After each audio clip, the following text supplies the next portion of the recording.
This morning, I'd like to talk about some good news and some bad news as we confront our economic crisis.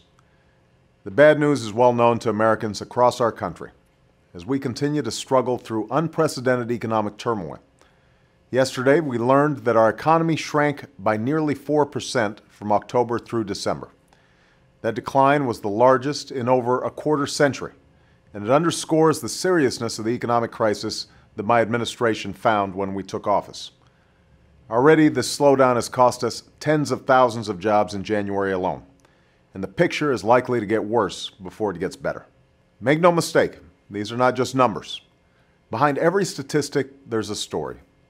Many Americans have seen their lives turned upside down. Families have been forced to make painful choices.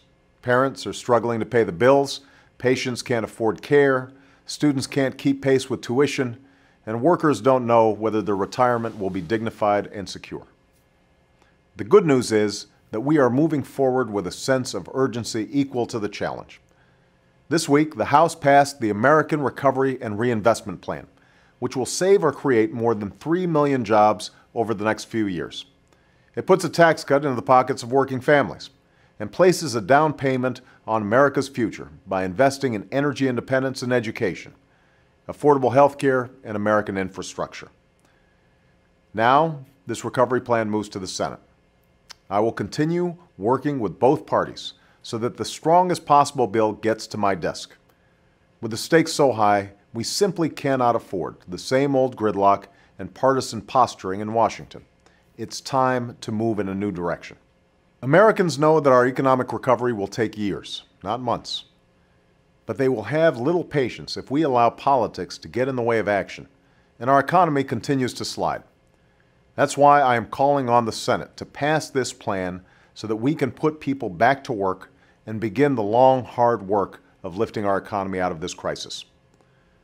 No one bill, no matter how comprehensive, can cure what ails our economy. So just as we jumpstart job creation, we must also ensure that markets are stable, credit is flowing, and families can stay in their homes.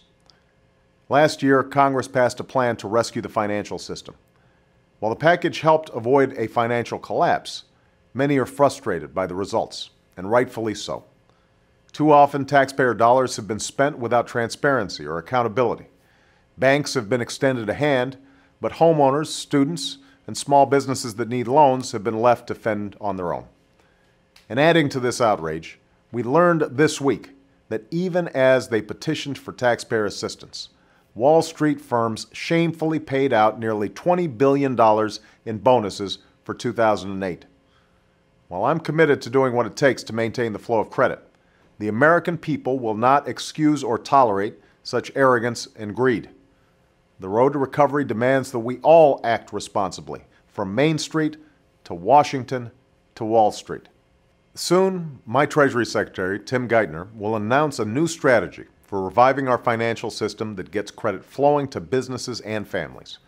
We'll help lower mortgage costs and extend loans to small businesses so they can create jobs. We'll ensure that CEOs are not draining funds that should be advancing our recovery. And we will insist on unprecedented transparency, rigorous oversight, and clear accountability so taxpayers know how their money is being spent and whether it is achieving results. Rarely in history has our country faced economic problems as devastating as this crisis, but the strength of the American people compels us to come together. The road ahead will be long, but I promise you that every day that I go to work in the Oval Office, I carry with me your stories, and my administration is dedicated to alleviating your struggles and advancing your dreams. You are calling for action. Now's the time for those of us in Washington to live up to our responsibilities.